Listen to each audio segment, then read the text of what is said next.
Yeah, yeah.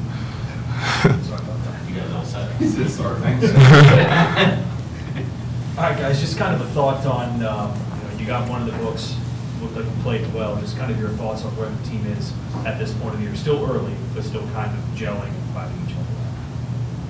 Yeah, like you said, I think we're trying to still find ourselves. It was the first game. We did a great job coming out with energy, playing hard, and of course, first game of the season, so everybody's pumped up, ready to play. But we can't be satisfied, and I think we just got to continue to keep working hard. And we got a tough game coming up.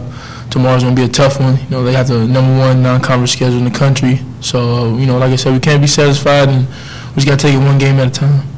Yeah, just to piggyback off of what Remy said, that was just the first of many games for this season.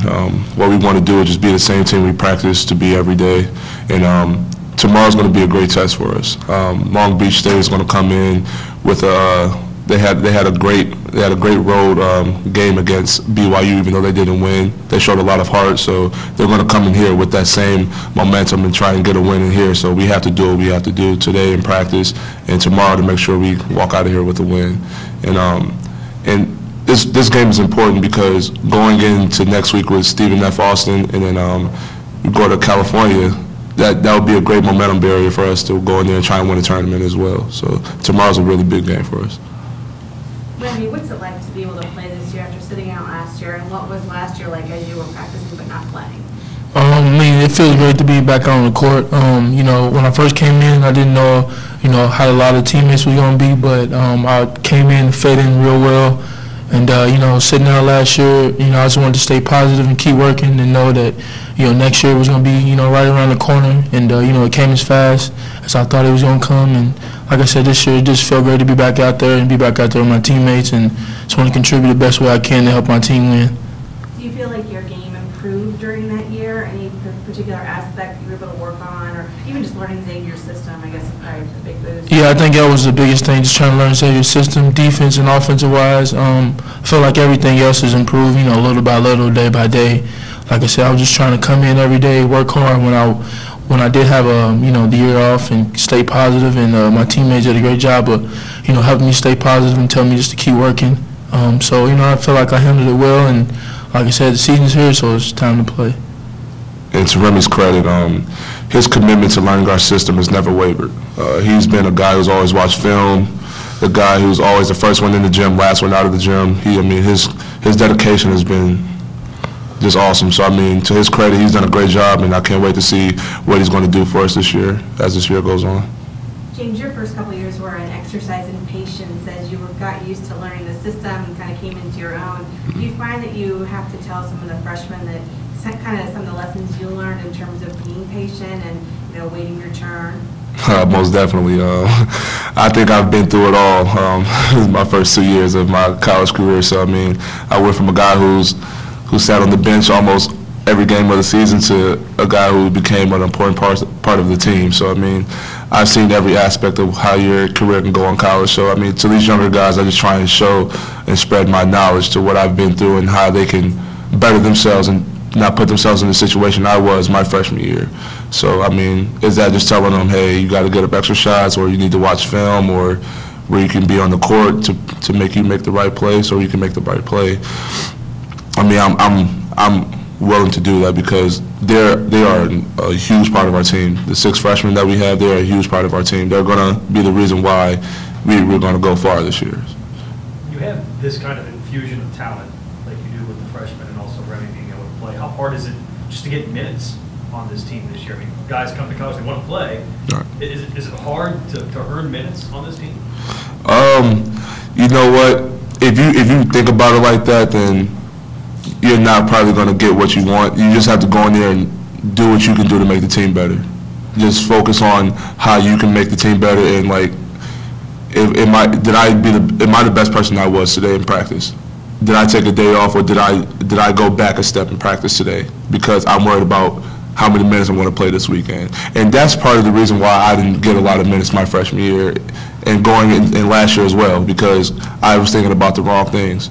If I try and tell these guys, if you're thinking about how you can make this team win, how you can get us better every day in practice, then your minutes are going to show for itself, All you can do is just stay positive, just try and make everybody better, and just going with a positive attitude, and everything will handle itself.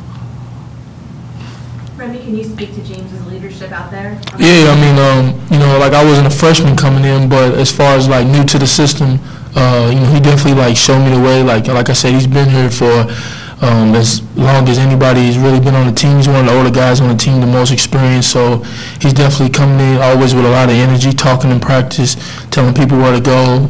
So like he's been a big help. And like you said about the minutes, like, you know, everybody wants to play, but just do what you need to do in practice, and the minutes take care of itself. And, you know, he's done that.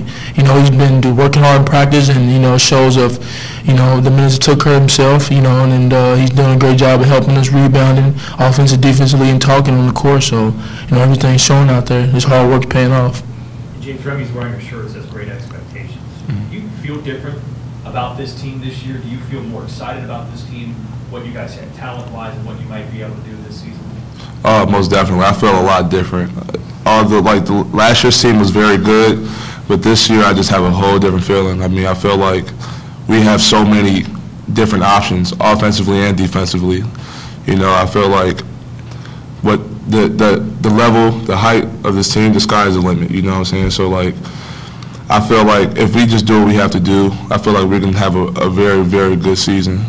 And I mean, everybody seems like they're ready to put their part in and just show their dedication. So, I mean, it should be a fun year. Defensively, that's been such a staple here.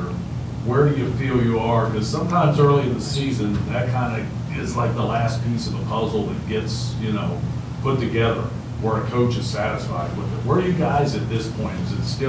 Is that part of it still a feeling out process, or do you think, you know, you had the trip to Brazil and some other opportunities? Is it maybe a little further ahead than what it would be? Yeah, like you said, starting with Brazil, that was a huge part of our early success this year, because all we did was work on defense. You know, defense is what wins games, and that's what's been instilled in us from Coach Mack. He just made sure if we were a top defensive 40 team in the KenPom rankings, I mean, offensively, we have enough threats to where we're going to be good offensively. We're not worried about offense. If we're the best defensive team every day, then the wins will stack up, and that's what we try to do every day in practice, and hopefully we can try and show that this season. James, I have a little bit of an off-beat question, but you signed your name Jimmy when you started. Yeah. But I thought you didn't like the name Jimmy. Is it kind of a gag, but now you've accepted it? You know what? It's kind of grown on me now. But, yeah, I mean, I just like to give the fans what they want, you know. Like, if the fans like to if they like to call me Jimmy, you know, I'll go by Jimmy. I'll give them that satisfaction. I just signed my name Jimmy on the board as well. So, I mean. Do people call you Jimmy, or do people call you James? No, they call me Jimmy. People, I'll be in the cafeteria, hey, Jimmy, you want to sit with us today? Or I'm walking to class, say, Jimmy, what time you got class? You got to try to play video games or something like that? So, like, I mean, Jimmy has grown on me on this campus, so if that's what people like, I'll accept it. Should we call you Jimmy, or you prefer James? Well, you guys call me Jimmy, that's fine. You guys call me Jimmy. Thanks, guys. Thanks. All right, thank you. Did you try to stop people from getting like, You know when you what? were a freshman or whatever? It was He's someone that really has seemed to grow in just as a player and a person these last 3 years. Can you talk about that and where he is now compared to when he came in and as a player and like his maturity level? James has come a long, long way. He first got here, he was scatterbrained. He was bad defensively. You know, he just wanted to stay on the perimeter and shoot jump shots. And he's come a long, long way. You know, both as a basketball player, but, you know, more importantly, at least in my mind, as a person and as a student. And that's the maturity that you want to see. And I think it's very reflective. You know, who you are off the floor a lot of times really becomes who you are on the floor. You know, when you're more responsible, when you get your schoolwork done on time, you know, when coaches and teammates can count on you off the floor, you know, it tends to lead to good things on the floor. And he's earned a lot of trust from our coaching staff, his teammates, and he didn't play particularly well against, you know, Northern Arizona, but I think James is going to have a really good year based on the maturity that you talked about. What's Team 93, the 93rd team in Xavier history? Yes, Is that kind of your mantra theme this year? I guess. Yeah. Is there anything else to it? No, just, Team 93 has nothing to do with Team 92. Every team is completely different. You have some of the same players, but the personality in the locker room is much, much different from year to year. I wanted this team to understand that, to carve out its own identity. A lot was going to be talked about this team on who we lost, and Team 93 has nothing to do with who you lost. It's who's in the locker room. And, ultimately, you're defined by your play on the floor, and you get one shot at it. This spring, you're going to look back on it, and we're going to look back on it and say to Team 93, or the 93rd team in Xavier's history, do everything they could to have the type of season that they wanted to have. And again, I go back to a lot of times, people talk about who you lost, the scoring, what you have to replace. And again, what I said in the beginning, Team 93 has nothing to do with Team 92, and that's sort of been our approach. Summer, fall, now. What do you expect out of Long Beach? That's a team that plays a fairly ambitious schedule. Yeah, I'd say. Yeah. And certainly they've already played a game or two that were, tested them a little bit. What do you expect out of that? Number one, they're very well coached. Dan Monson's an excellent coach. I've gotten to know him over the years. He recruits very talented basketball players. He seems like he gets kids that, like a Tyler Lamb, who although hasn't played in the first couple games, I expect him to play. Mike Caffey sat behind Casper Ware as a freshman and has become, arguably the best guard in their conference, if not on the West Coast. And his teams, Coach Monson's teams, are always going to play really, really hard. They're not going to be afraid. When you go down their schedule and it's like at Xavier, at UCLA, at San Diego State, at Stephen F. Austin, at Texas, at St. John's, at Syracuse, at Louisville. Number one, he's insane. And number two, they're not going to come in and stare wide-eyed at the Big East banners and the NCAA tournament tradition. They could care less, and that's how his teams play. It's refreshing, and we're going to be challenged to the max tomorrow night. You guys saw Caffey in Hawaii a couple of years ago. Is he kind of what makes them go? Is it their backcourt? Where's their strength, I guess, in their personnel? Well, I'd tell you that they have good players at every position. I think what makes them go is Caffey. He pushes the ball very, very hard. They play an attacking style from defense to offense. Any of their perimeter players and even some of their quote-unquote post players will push the ball in transition, makes it harder to get back and match up. Again, it's just who they are, an attacking style. They attack everything they do. And we're going to have to be ready for that type of style tomorrow night.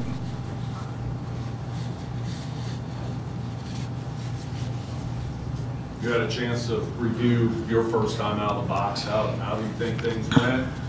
How do you feel about it as you sit here today going into game two?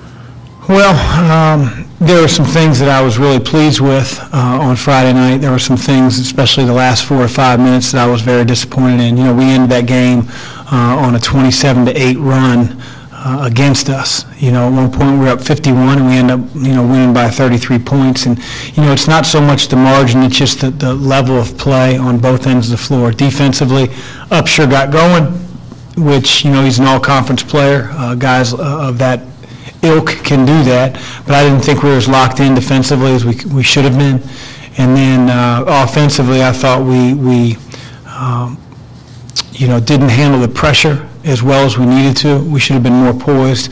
But again, it's game one. You learn things from every game. But this early in the season, there are things that you're really going to have to prove on quickly, and you're going to have to take wins and losses and figure out what you did well, what you did poorly, and try to fix it and get better. As coaches, you don't excuse it, but handling pressure on the ball and defense are sometimes two things that come along as the season goes on, right? Well, I would hope so. The way we play defensively, we don't necessarily see extreme pressure every day in practice. We tend to be a team that tries to crowd the paint, keep the ball out of the paint, and so we're not necessarily extended in the passing lanes like some of the teams that we're going to play. But we try to schedule that way early on, whether it's exhibition season, whether it's our Division I scrimmage, so that we get that taste. But again, a lot of times you learn those lessons in early games, and again, it's upon us to improve. And same thing that you mentioned before, defensively. Again, I thought we played really well defensively for 34, 35 minutes, but down the stretch, we could have done a better job. Has Edmund progressed well enough to be a possibility for tomorrow? Or He won't play in the game tomorrow, but he is definitely progressing.